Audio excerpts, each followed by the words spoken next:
Good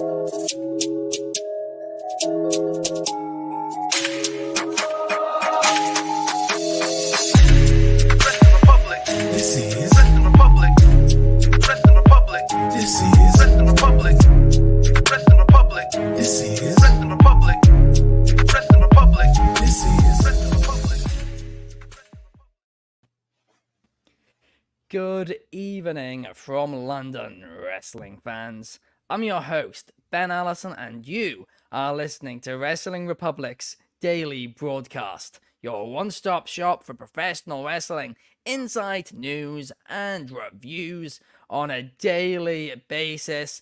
It's Monday. You know what that means. It means Mailbag, where we answer the questions that you guys have submitted via our Instagram stories. It's going to be a fun show, that is for sure. But let's kick things off with introducing the co-host of the show, Clark Taylor. Clark, how are you today? What's going on, Ben? I'm doing well myself. We got a number of letters, in the words of the great Steve from Blues Clues. We got mail to answer today. I'm stoked about it. It was a wild weekend in professional wrestling, and why not answer the questions from the followers? I'm just hyped to be here. Happy Monday, everybody. Absolutely. Here at Wrestling Republic, we certainly have some of the best followers in the entire internet wrestling community. But next up, we have the AEW reviewer here at Wrestling Republic, David Sheldon. David, how are you on this fine Monday? Hello, everybody. Happy Monday. I'm excited to be here today for Mailbag Monday for a rather obvious reason, is that, we get to talk about, the wrestling landscape has forever changed this weekend, right? And so we really have to think about the one of the most monumental wrestling returns in the history of the sport. Dante Martin is back in AEW. Yeah. Hey! I want CM Punk came back as well. Yeah, let's talk about it. I thought you were going with R-Truth. I actually, the entire time, I was like, he's going to say R-Truth. I'm not stealing Hunter's joke. He's made that joke already. I can do better than that. And last but certainly not least, we have Bret Sternberg. Bret, how are you today? I'm doing amazing. Hope everyone had a great week. Happy Monday. And it was a tumultuous weekend in the wrestling community, so I'm looking forward to talking about it with you. Absolutely. And we've got a comment here from Bobby Batito saying he's doing great because he's watching our show. Thank you, Bobby. I'm doing great because you're watching our show. Let's get right into things, of course. This past weekend, I had a couple of days off, right? It was my birthday weekend. Saturday, I had a bit of a meal with some friends. Oh, thank you very much, Clark. And on Sunday yesterday, I went to Progress Wrestling. Very fun show. It really was. I thoroughly enjoyed it. But Clark, you know this. I never take days off, do I? I'm always, even if I'm not on hardest the show, working man in showbiz. I've been calling him that for months. Even when I'm not on the show, I'm working in some capacity, right? But I decided to take Saturday off and just have a nice day. Obviously, it coincided with Survivor Series, but I just hoped for the best. And anybody who's been watching us for a while knows that I have a history of missing returns. Most famously, I watched Raw live 4 weeks in a row, and I live in the UK, so that's early in the morning, just to possibly witness the return of Johnny Gargano. And I missed it because I had to go and clean up my cat sick. That was like the most infamous one. I think it's the Gargano curse. I think what it had to do with was we watched it all those 4 weeks together, basically. And I don't want to blame Anthony, but he was convinced about every segment that Gargano was going to return. And I think maybe this is his fault. I think he jinxed the entire thing. And it's played out since then. I think this is unfortunately the Gargano curse, but yeah, it is unbelievable the timing. No, it absolutely is. And of course, the one day I take off, CM Punk returns. I woke up 6 a.m. in the morning. I'm not going to lie, I was still not the most sober man. I checked my phone and I saw a tweet from somebody saying, WWE changes their Twitter profile to a picture from CM Punk from tonight. And I just go, oh That's how I watched it. I didn't even get to, find it out through watching it the next morning. I saw it from that tweet. And that was certainly something very, very interesting. But CM Punk is back. And people have a lot to say on it. And I have a little bit to say about it as well. Because people are saying that, hey, this is going to be a disaster for WWE. They're, CM Punk's, fallen out with everybody he's ever worked with. Well, it won't matter if he falls out with WWE, because what's happened this weekend was WWE, from the CM Punk return, got the most liked tweet they've ever had, the most seen tweet they've ever had. They're going to do a huge number on Raw tonight. The first hour is commercial free for CM Punk from the USA Network as a gift, because of how thankful they are seemingly to get a star like CM Punk on their roster. I mean, even if, CM Punk falls out with them, it's not the same situation as when he was in AEW. It's not at all, because in AEW, he was their main star. In WWE, he's going to be one of their main stars, but if they lose him, they've still got Roman Reigns, they've still got Seth, they've still got Cody Rhodes. They can, afford to lose him. Better to have him, but they can lose him. I really don't see how this could be a bad thing for WWE, at all. It's bizarre to me because you do think about it, and a lot of people were calling for CM Punk to be let go by AEW after what happened after All In, and I understandably so. This was like a hanging curveball for WWE, and they knocked it out of the park. Right? Yeah. You can either get frozen on a hanging curveball, or you knock it out of the park, and they knocked it out of the park, because it's kind of a no-lose situation. If you do lose out, well, then it was CM Punk the whole time. If you don't, then it's a direct reflection on your competitor. And that's a difficult one. That's the difference between this one and Jade Cargill and Cody Rhodes, is this one is a direct reflection on, you really couldn't get this out of this level of talent, this level of views, this level of eyes. You couldn't manage to that level. And I've been a big defender of AEW for a long time. Their new brand, still, even as young as they are, or as long as it feels like they've been around. Last 4 years, it felt long for a lot of people. It's still a very new company. Yes, it's still a short amount of time, is my point. And I've been very defensive of, they're going to have to make mistakes to learn along the way. This is one that I wouldn't even necessarily call a full-blown mistake, as much as just, it all happened so fast. It was a mistake. It happened so fast, so I don't blame them, but it was a mistake. It was a mistake to completely terminate the contract, I believe. I'm not sure we'll ever fully know what happened. Right? But I mean, this was to allow the opportunity for the WWE to jump in, and WWE has proven over, not just the last 20 years, but 30, 40, 50 years, all the way dating back to even Vince Sr., a level of competitiveness in this industry. I'm not the first person that, would say that the WWE, WWF at the time were the first company that wanted to take over other territories. And I'm not saying steal talent, but snake talent in a way to bolster their own product. There is precedent here. And if you throw a hanging curveball in baseball and the hitter's on it, they're going to knock it out of the park. And Triple H this time had the bat in his hands, and he was on it. And here's the thing, CM Punk went to AEW. He was so big of a star. He was almost bigger than the company itself. And I think that he felt a bit entitled. And I think that's not only just his fault, but I think that he was made to feel a bit entitled there. And like he had a lot of power. Whereas in WWE, he knows that, if any beef becomes public with anybody on the roster, they'll turn it into a storyline. That will not fly. If it's, if there's any rumors going around, they're earning money off of it. And that's something which AEW didn't do, because they couldn't get everybody to agree to it, because there were egos in place. In WWE, I think Roman Reigns is the only guy right now who have that authority. And the reason that he is in that position is because they know that he wouldn't make calls like that saying, oh, I refuse to work with him. They even know he wouldn't do that, and that's why they chose him in that position.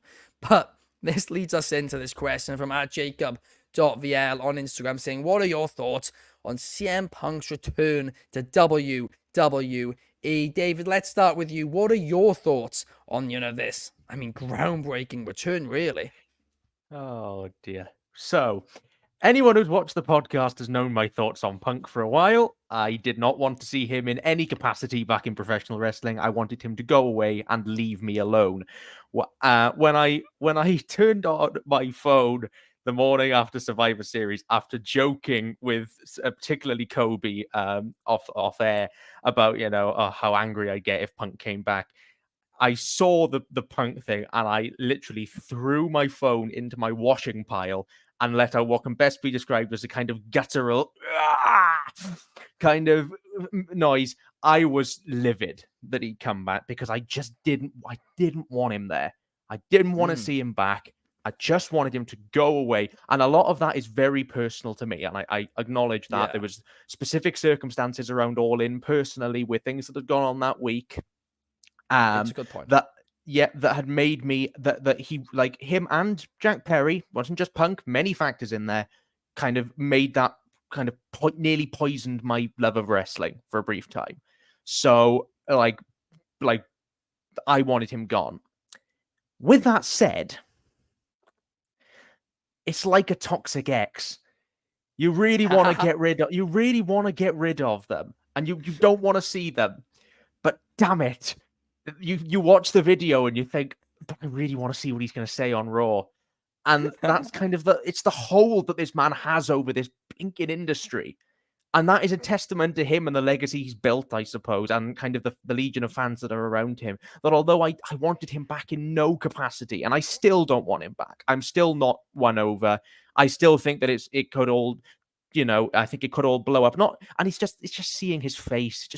It's something about it now that I see it in a different way. I see the spite there.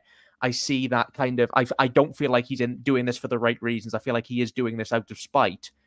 Because oh, you fired me, so I'm going to go to your biggest competition. There'll be loads of AEW references on Raw tonight, and everyone will get really excited, and it'll just wind me up.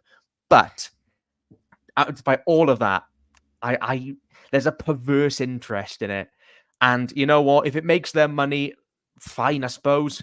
My voice isn't going to change anything, so you just got to go with it and see what happens now, I suppose. But yeah, I love that comparison. I really love the comparison you made. CM Punk to a toxic ex. You're just laying in bed at night, lonely. You turn on Raw.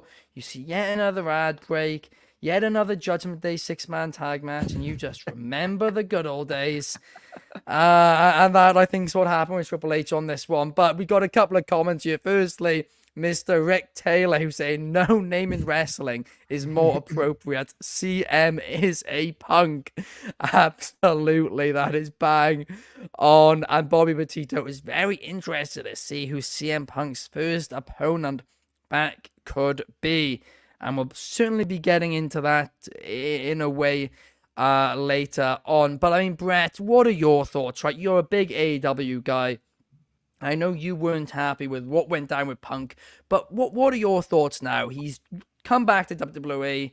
He's joined back with the Federation. What are your thoughts? It's not that I'm so disappointed in it. I just think that this was his plan all along. I think that this was almost a leading to okay, this is the main stage. I need to work my way up because I've been gone for this many years. And also, it's almost like warming people up for him in a sense. And unfortunately, things did go really bad for him over at AEW, and they did terminate that contract. And that is, I think, Tony Khan's almost frustration with what was going on this entire time with Punk. But at the same time, it backfired on him. We saw what happened with WCW back in the day with Vince. Triple H is now taking after his father-in-law and grabbing something that was out in the open to grab, and he's capitalizing on it. I believe that AEW did not know how to capitalize on this specifically because of their star power over there. It's not as big or grand as a WWE, but at the same time, I don't think Punk is going to have the creative ability to step out of his realm in a sense now. As he did in AEW, he could talk and he could say whatever he wanted to in AEW unsanctioned in a sense. And now it's under a microscope and he might be controlled by the writing team or by Triple H. So it might hold back a few things that are Punk-esque, but I do think that there's more control now over talent in a sense. And I think people will be behaving a little more. Yeah, no, I mean, that is a great point, where he had creative control, not just over himself in AEW, but also seemingly on Collision in general. We know the entire Jack Perry situation. Well, actually, we don't know enough about it. But from what we, do know, there's obviously the, Crimea River line, which of course seemed to set everything off. And I mentioned earlier, I went to a Progress Wrestling show on Sunday yesterday. Great show. And a glass panel came out and a crowd started singing Crimea River. So clearly, that's become a big thing now. But you are right on it, right? Because he's not going to have that control anymore. And because of that, he can just focus on himself. He can focus on what he needs to do. I'm sure he'll have elements of control over what exactly he does. But I think the less involved Punk is in the overall product, I think the less issues there will be. And really quick, really quick. I don't think that AEW knew that he was going to go back to WWE so soon. I think that they thought that there was an option for him to maybe step back into AEW with this whole devil thing that they are doing. So I still don't know if they even know who this devil is. I mean, I think they do based on, there's a few interesting theories. Of course, Adam Cole one's the big one, but also, those people on Twitter, the Twitter detectives, as I like to call them, they've got some compelling evidence for Jack Perry as well. I never thought it was going to be Punk. But who knows? Let's move on, and let's move on to a question from at Real Jack Silverman on Instagram, who's saying, how long do you think CM Punk's second reign in WWE lasts? I think this is going to be a common theme, Clark, over the next, few weeks on Mailbag Monday. CM Punk. But how long will he last? No question. And I think it's funny because we've looked at the last 2 years and then the 3 before 2014 in depth as a wrestling community for a long time. I'm a huge MMA fan. I watched the 7. Yes, he did go 0-2, as has been stated numerous times, but he also drove an hour and 40 minutes plus without traffic to Milwaukee every day to train at Rufus Sport on the recommendation of Brock Lesnar. And he took it dead seriously, and nobody just takes something up that late. And if you look at CM Punk, historically speaking, he would not have just left, given his backstory, if he didn't truly believe he was being wronged. And that's why we lost him in the professional wrestling community for 7 years. Now, have times changed? And are things a little different after 7 years away? For sure. And of course, things went down in AEW. That to me makes sense. He's been in an environment. I'm not going to lie, Clark. I thought what you were saying then was talking about the AEW thing. No. Because how you described it was him leaving WWE, but it also works exactly for AEW too. He was wrong there. Very much. And at least that's how he feels. Yeah. Correct? And when you get to that spot, what can you expect from him? But if you look at the loyalty he had, I mean, his MMA teammates at Rufus Sport, Duke Rufus, one of the premier trainers in all of mixed martial arts, multiple champions, a world-renowned gym to go train at, and he was driving 2 hours each way every day, back and forth from Chicago to Milwaukee for the entire time he was chasing it. And dedication. Yes, he didn't necessarily, have the success I think he assumed he might or could, but that is an aggressive, different move. And if he didn't feel like he was totally wrong, nobody would make that, especially given his upbringing that we've all heard about too. And so I'm not saying that he deserves a pass for being, confrontational in AEW or WWE for that matter. But what do you expect? And part of that aspect of his personality, Cult of Personality, the song, there's a lot there. There's a lot to unpack there. Remember, that was a contract negotiation thing back in the late 2010s. He had a punk song, literally, right? Like I can't even remember the actual name of it, but it was earblood for me. It was unlistenable. Oh, it was a banger. Oh gosh, it was just way too many there's no fun involved in that one. Cult of Personalities, cool. I like the other theme. But I'm just saying, Cult of Personality. This fire burns. This fire burns. Which originally, by the way, they debuted for Randy Orton, and the fans didn't like that, and neither did Randy, so they gave it to Punk instead when he was in WWE ECW. Just a little history lesson for everybody here on that one. Not the point. Thursday. No, it wasn't about that. That was a tangent there. It's a throwback Monday. Yeah. But no. So my point is, Punk. The expectations for Punk. I've never really understood. What do you expect from him? That's who he is at heart. He's going to fight for what he believes in. He's going to tell you what he thinks, and he's not afraid to be confrontational. And he's proven it time and time again. But then you look at the MMA thing, and maybe not so much, because he never had an issue at that gym. He never had an issue for the 7 years that he was away. He never had a problem putting the work in, putting his head down, doing what he was supposed to. And so it is also, and again, these aren't people that I know. They're people I'm huge fans of, right? The wrestlers we're discussing as far as the AEW exit. And I just have a hard time passing complete judgment because I wasn't there. Yeah, no, I mean, it's a great point though what you're bringing up about MMA, and the reason I say that as well is obviously you walk into a gym as the fighter. I mean, obviously in a way you're your own boss, but like you've got trainers who you need to listen to because that's their job. I think the issues with Punk every time come when he stops listening or he feels that he deserves a certain element of control and he should be the boss. I mean, like I said earlier, that happened in AEW. They didn't put their foot down and they made him feel bigger than the company. And that happened in WWE the first time too, where he thought he was bigger than the company and they told him no. And obviously it upset I don't him. think he's ever consciously thought he was bigger than a company. No, nor do I, but I think subconsciously.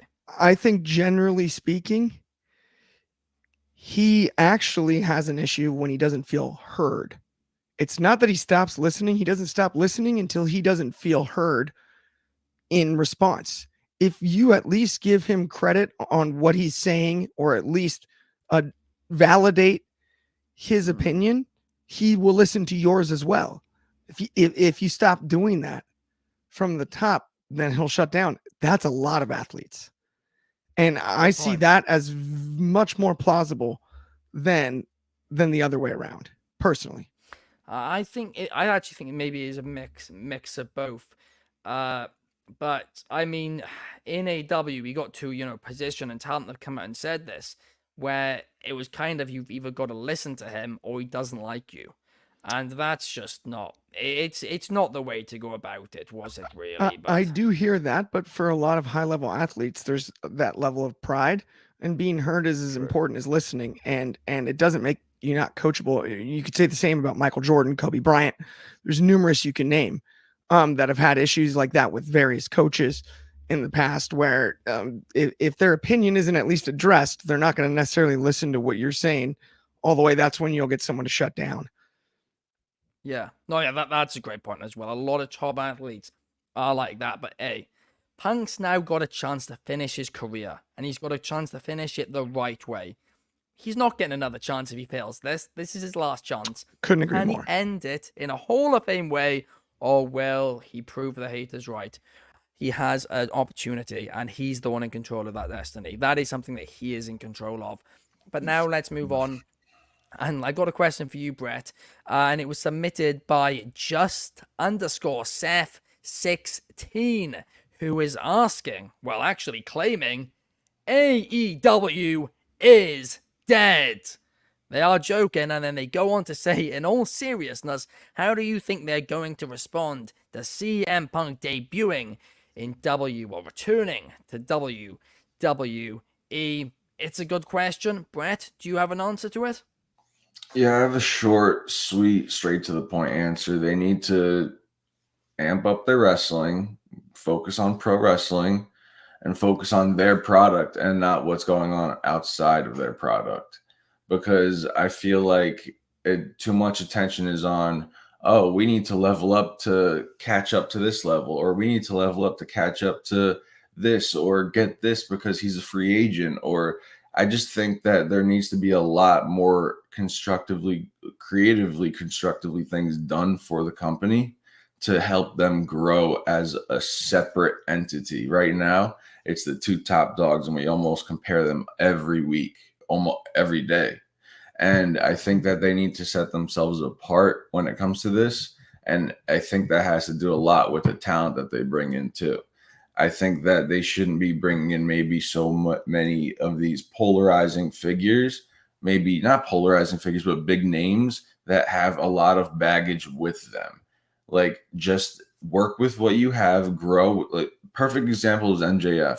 They grew him from the bottom up, in a sense, and they made him into what he is today. I would like to see that done with other wrestlers who they have on their roster, rather than them going out and grabbing other talent.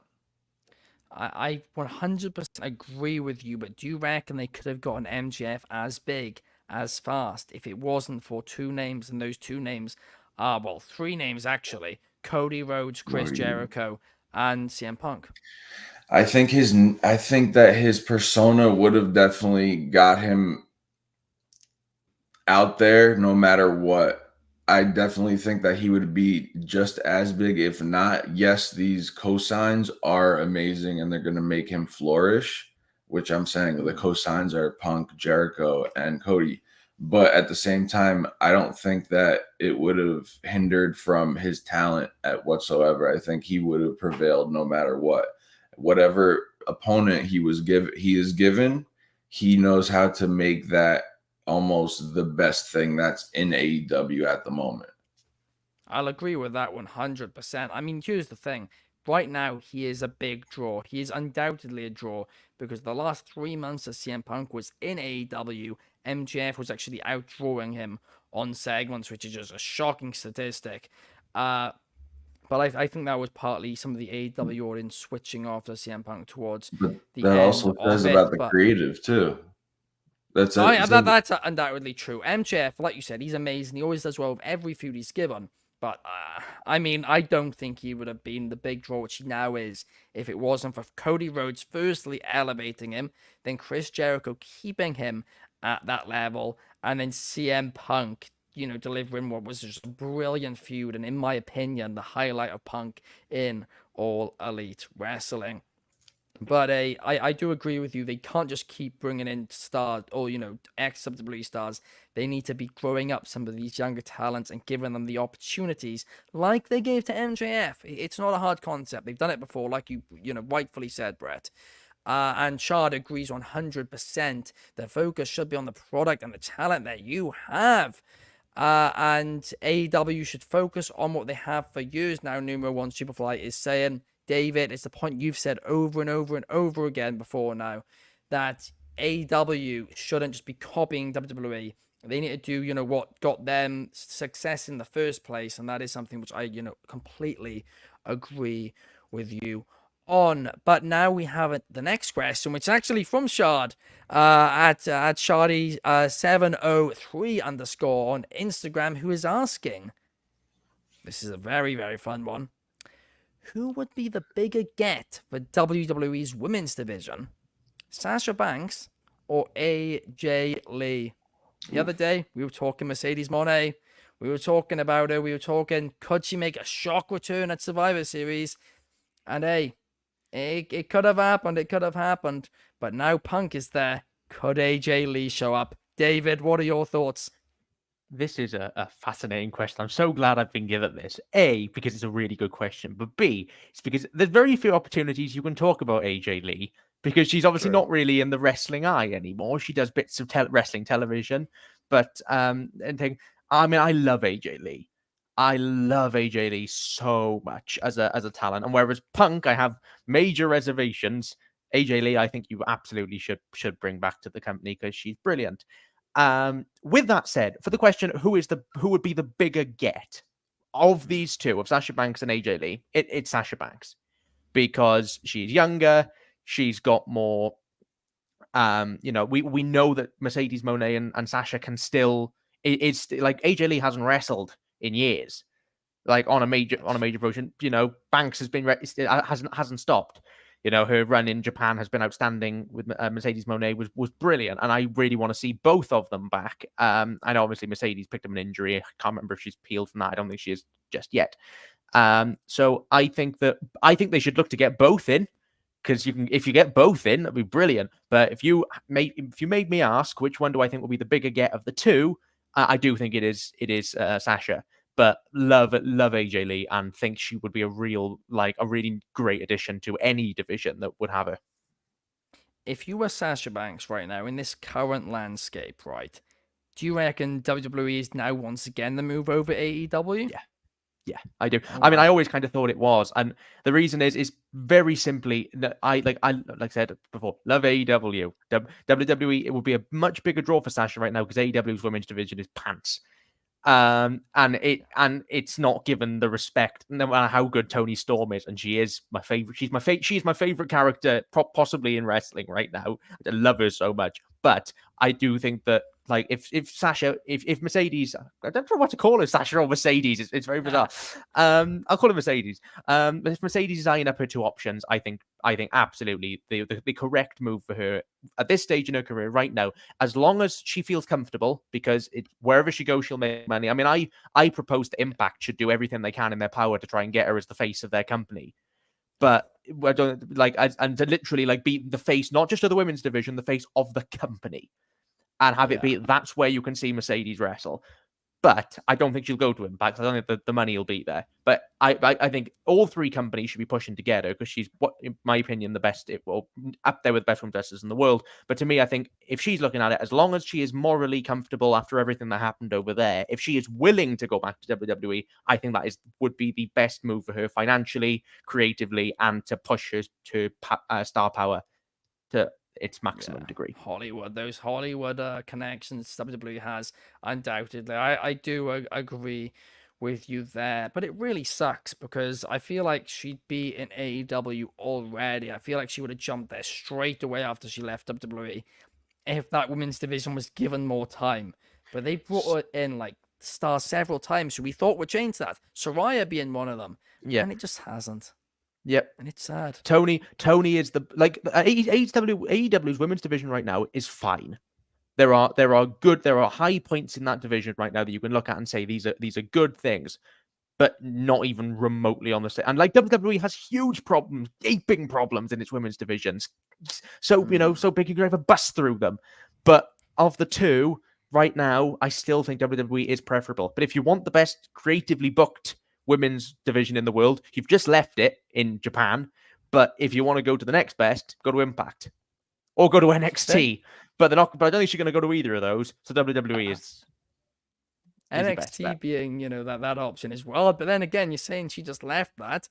There's all Stardom's getting a lot of criticism for his booking this week. I think Julia's just come out and criticized it as well over their booking. So it appears women's wrestling needs to be booked better, just in general. Impact and NXT, rightly said, have been killing it.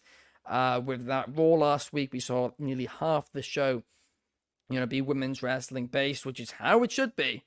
I mean, the talent is clearly there. There's just no excuses for it whatsoever. Bobby Petito agrees with you, though, David. He wants to see Mercedes Moné, Sasha Banks in NXT. Sasha Banks versus Tiffany I want to see Banks and Stratton. Ripley. I want to see Banks and Ripley so badly. That would be filth. And Numa125 saying a match I would definitely be down to see is AJ Lee versus Cora Jade. That is money. That is a money match. That is fantastic. I love Cora Jade, and yeah. I'm not gonna lie to you guys. I think Sasha, given her history in WWE and where she's at now, is in a unique position that nobody else in this business is in, where AEW is still the move, because she can become the most valuable free agent in 3 years when this starts to peak and post this next election here.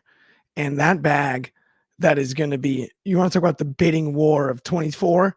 Wait for the bidding war of 26 if she does a year in AEW and dominates that division in a way that becomes a star, makes it better, goes there and does it, controls her own destiny in that way as a performer. People said the same about Soraya, though, and she just wasn't given the time. I've heard but Soraya's health is completely different than Mercedes. Yes. The thing is, I've heard this with so many people that have come into AEW's women's division. I heard it when Athena came in.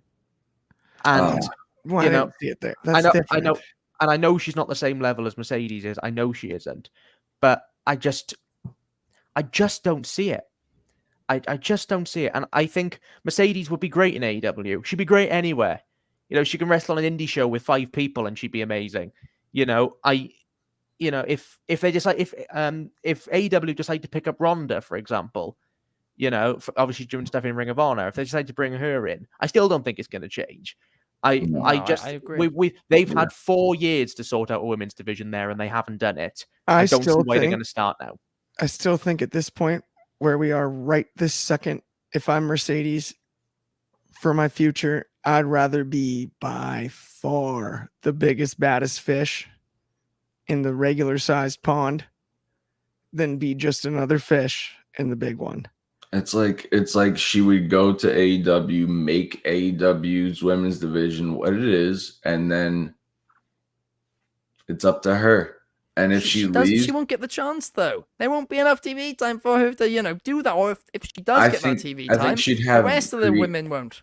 I think she might have, if she were to go to AEW for this type of deal, I think it would be smart for her to have some type of creative control over the women's division to help garner that. My question to you, yeah, you're right, Brett, absolutely right. But my question is, if Mercedes went to AEW tomorrow, what is the absolute dream match that you would absolutely 100% wanted to have based on AEW's current? Problem is, I don't have one. Yeah, that's the thing. The answer for me would be dream match wise. There isn't really one, but dream scenario, she carries the division on her back for the time being because she does have the star power to do so. Like I thought Jade did before she did leave to WWE. Like I've thought numerous others have, but I do believe that Mercedes Moné, Sasha Banks has that ability. Yeah. And who did Cargill I'm not make? saying that nobody during her time. I thought she just had the ability to carry the division. I'm talking longer term than necessarily like right this second. I think for a couple years here, through the next cycles, through all of this, if she builds her stuff up as the biggest star outside of the WWE compared to everybody else that's in the WWE right now that we would categorize her with, generally speaking, your Becky Lynch's, your Charlotte Flair's, your Bianca Belair's, your Rhea Ripley's, that matchup gets more tantalizing to us. And if she's going to make the same money, go carry a division for 2 years and then jump and make those matchups more valuable to not only yourself, but the fan base.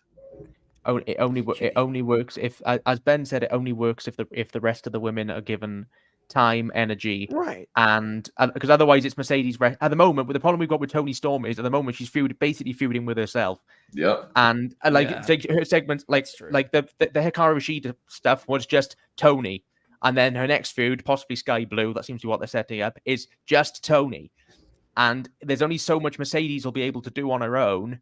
I think inject some life. Brilliant. The biggest takeaway here, though, right? The biggest takeaway of all this, and the biggest, counterclaim to what you said, Clark, is that I do not think Mercedes Moné or Sasha Banks wants to be wrestling in 2027 still. I think she wants to be long gone in Hollywood by then. It's a good point. I do think that is the case. We've got a couple of comments that I do want to mention. We got our good friend Bobby Petito saying Mercedes Moné versus Jamie Hayter in AEW. I mean, that would be a fun one, but a clean match, I don't know. Number one Superfly saying if Mercedes went to AEW, either Mercedes versus Hayter, Britt Baker, Saraya, or a rematch against Willow Nightingale. All fine. Yeah. Listen, I think that's the talents of the people involved rather than the way that they've been presented on television. Because what's Britt done? True. Where has she been? They've made Britt into a star, right? They made Britt into a star.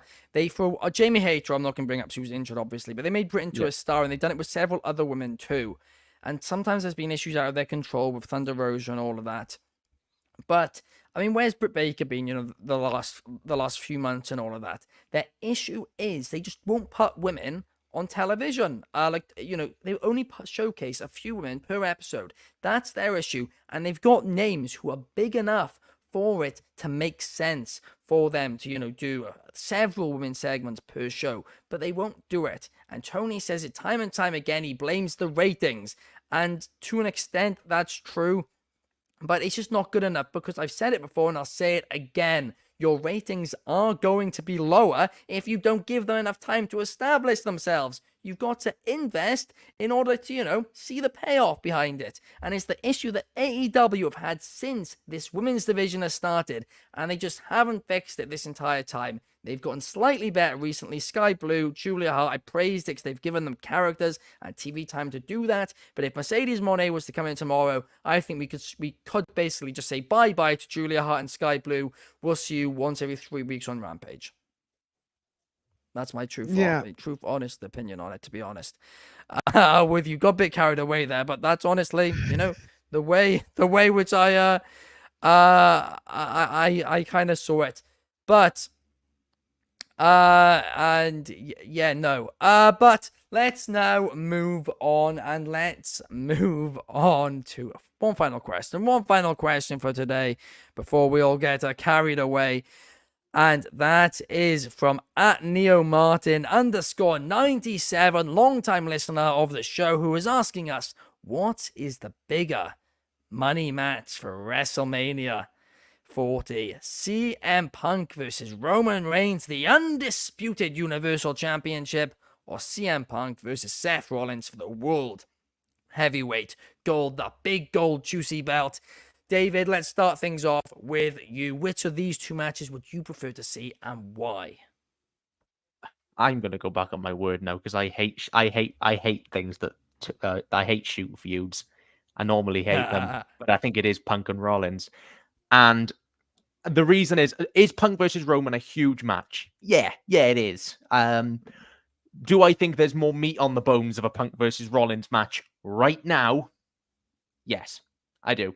From the years that they've been at each other, from everything that's gone on. Got to remember, we've got history. I mean, on both sides, you've got history. The Shield debuted not long after the Shield debuted. They were enforcers for CM Punk. So there's loads of history there. Punk and Roman will be great, but I think the current thing is that I don't actually think that most people will buy that Punk is beating Roman. He certainly could. I just don't think that. I just don't see it myself. I think there's a lot more. You go into Mania, Punk versus Rollins could go either way that match, and you could 100% buy Punk could just win that title.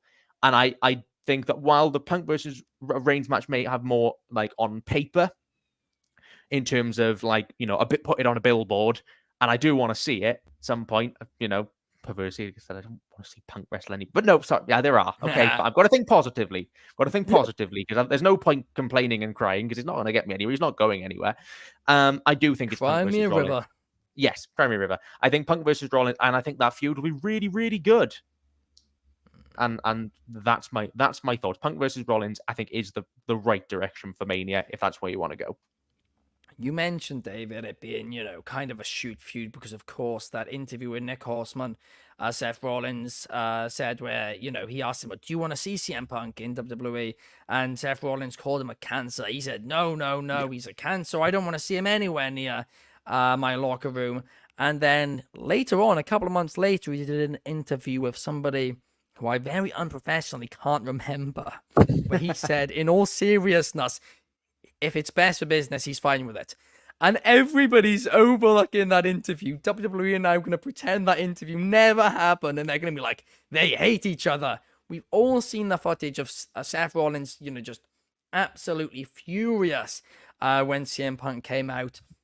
I don't even think this is a shoot. I think we're being worked into thinking it's a shoot. I think this is I think this is all at work. I think the stuff there was a footage from a live event that came out of Rollins saying, I'm not going to give that man any airtime. That's all at work. I don't think these guys have liked each other for a while. We've seen Twitter, things. We've seen these comments. We've seen that interview. I don't think these guys like each other very much.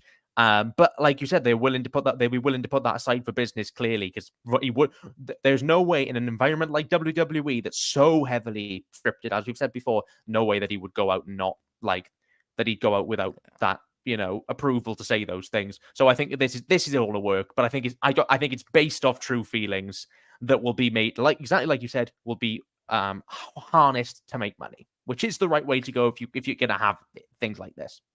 Yeah. No, I undoubtedly, David, I do agree with you. I said it earlier on in this podcast that WWE, if there is any beef, it'll get turned into, a match anyway. So I think everybody then knows that if you've got an issue with somebody, don't make a big deal out of it, because as soon as you make a big deal out of it, so will WWE on television. But let's now go with you next, Brett.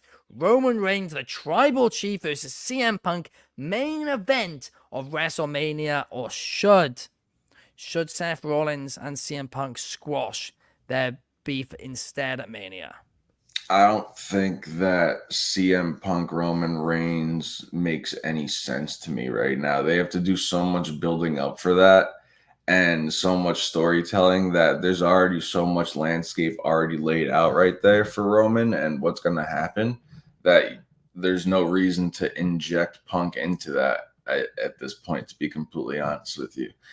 I do believe that Rollins and Punk is the money match. That's the money match. I do believe that this is definitely a work now. I don't believe it was a work initially. I said it a million times, and I'll say it again. I don't think, and I pretty much know from past experiences, from what we have at hand, these people do not like each other. Rollins definitely has a little more hatred towards Punk than Punk has ever said towards Rollins, obviously. But I think that it's real. I think that the emotions that were on camera or not on camera that we saw through other people's lenses were real. I do think that if the reports are true and not a lot of people in the back knew and only a couple at hand knew. Well, the people saying those reports didn't know in the first place that Punk was there. They said he wasn't going to be. So exactly. Either way, the number of people who knew, if it was at a minimum, I saw Cole and Graves go straight to Rollins, and to be completely honest with you, I'm going to say this again. Cole was trying to calm this man down, and he was in his ear.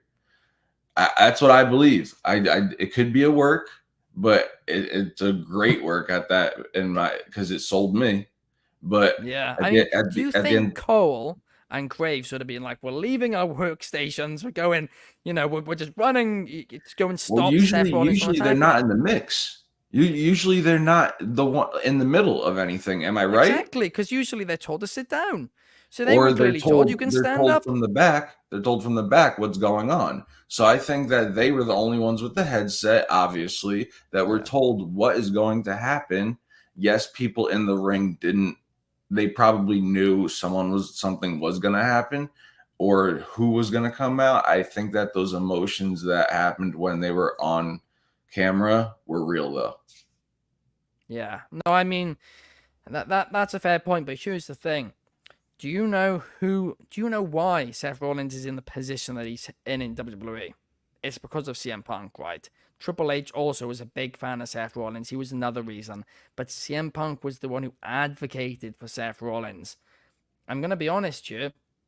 Obviously, Rollins has been dissing Punk over the last, 5, 6, even 7 years now. I mean, who's not to say that Seth Rollins has just always seen that eventually Punk would come back to WWE? And Rollins said, hey, I want to be that guy. No, that very well could be. And honestly, that's genius to go ahead and just call the guy's name out every chance you get to. So maybe there could be that dream match. I can make it come to fruition. I completely understand that, and that might be the case. But at the same time, from what I saw, I just feel like it was raw emotion. Yeah, and I believe that the money match is Rollins Punk. Yeah, no, I think, and based on this conversation, I think that does say a lot. I mean, obviously, Roman Reigns versus Punk would be the main event of WrestleMania, and it's something which feels quite big for WrestleMania 40. But at the same time, we've all said it so far. There's history. Rollins has sold us on this, whether it's a shoot, whether it's a work. Belronet is suggesting that WrestleMania 40, 2 main events. Main event night 1 is Punk Rollins, and night 2 Cody versus Roman Reigns 2. Is that what you were going to say, David? And all I was going to say was that I would suspect that the Roman Reigns WrestleMania 40 main event has been booked well in advance. Although I've complained a lot that this story feels like that they don't know what they're doing, I do think they probably know where they're going for Mania. Because I hope they do, because we've been floundering for a while, so I hope they know where they're going, and they're just like holding off till we get there, or we've completely lost the plot. But either way, I think I think Rollins might have been a little bit more up in the air, because Rollins has had a series of mini feuds where it feels like he could main event with he could wrestle anybody really on that show. Whereas I do think you are built into Cody Roman too. So yeah, I think that's absolutely right. The only problem with that main event structure, and again, this is another problem, is I really want to see another women's main event. But at the moment, I don't know what match is big enough that would be bigger than either of those two matches. And like I said, when I said there's still problems in WWE's women's division, kind of what I mean. Yeah, that's it. I mean, we could do Rhea Ripley, Sasha Banks. That's still on the table. That's still a possibility. But what about you, Clark? What is the bigger match? Punk Reigns Undisputed Championship, or Punk versus Seth Rollins for that big gold belt? Well, the question is the bigger match. And to be honest, the question is the bigger match, right? Yes. The bigger match is Punk Reigns. The match that makes sense is Punk Rollins. And I mean, work, shoot, whatever have you. Iowa and Chicago aren't that far. He threw shots at AEW more than almost anybody during the initial AEW time. Rollins did. And, he's a professional wrestler at the end of the day. People joke about kayfabe being dead or whatever. Like, Seth Rollins is a guy that's such a pro, I imagine. He's pretty confident it's alive. He hears that music, he's going to go wild. Maybe he overreacted, but he's very aware of what he's doing in doing that anyway. I think even if it was a shoot, it was a worked shoot, because Seth Rollins was making sure everybody knew that he's the one that wanted CM Punk and not anybody else. I don't think he's the architect. He's a calculated dude. And the dude isn't stupid. I think, if anything, he overreacted in that way to make sure the rest of the locker room, that wasn't even for the fans, because he knew it wasn't on camera. He knew it was only the live audience that saw it. Now, of course, you're going to get the cell phone videos after the fact. But he wanted to make sure everybody in that locker room knew he's mine. First. Yeah. Maybe not first, but at some point. That's important to me. I want that match, because Punk Rollins on a marquee. Whoo! Take my money. Give me this. That's like Sinatra and the Temptations. Come on. It doesn't get any better than that. What more could you ask for? You put those two names on a marquee, that's money. Rollins knows it. Everybody knows it. Reigns Punk is crazy. It's crazy. If that happens, it's the bigger match. Finger quotes bigger, right? That's the reason I answered the question that way. But the match that I want to see, as the fan that I am, and I think the match that everybody wants to see is, of course, Seth and Punk. It's just kind of a no-brainer. And to be honest, Clark, you kind of summed this entire thing up perfectly right there. Let's be real about it. Reigns Punk is the bigger match. That is the match which, on name value, is the bigger match and will earn the most money. But Seth Rollins has done what I always say is the most important thing in professional wrestling and told a story. So now we're more interested in spending our money on that instead. And Seth Rollins, if he really has, we call him the architect, like you say, if he really did think 6-7 years ago that, hey, Punk, I think he's coming back one day. Let me start to pretend that I do hate this guy.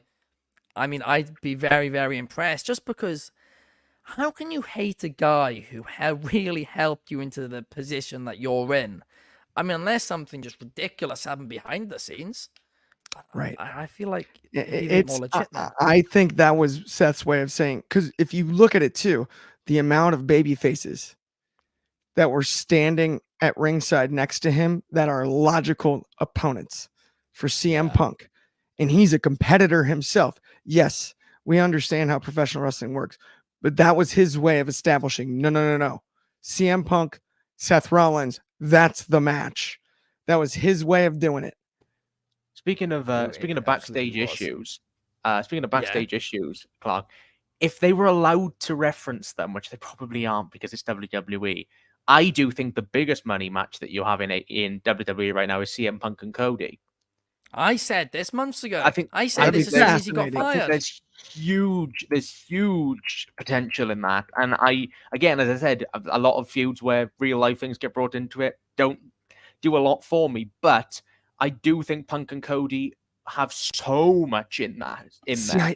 I don't believe that they had true issues, though. That one wouldn't be a shoot. No. They could fake it. They could fake it. But it's not so much. It's more. They could say left to you. We don't use the F word here on Wrestling Republic, Ben. They could they could predetermine it. It's predetermined. It's not fake.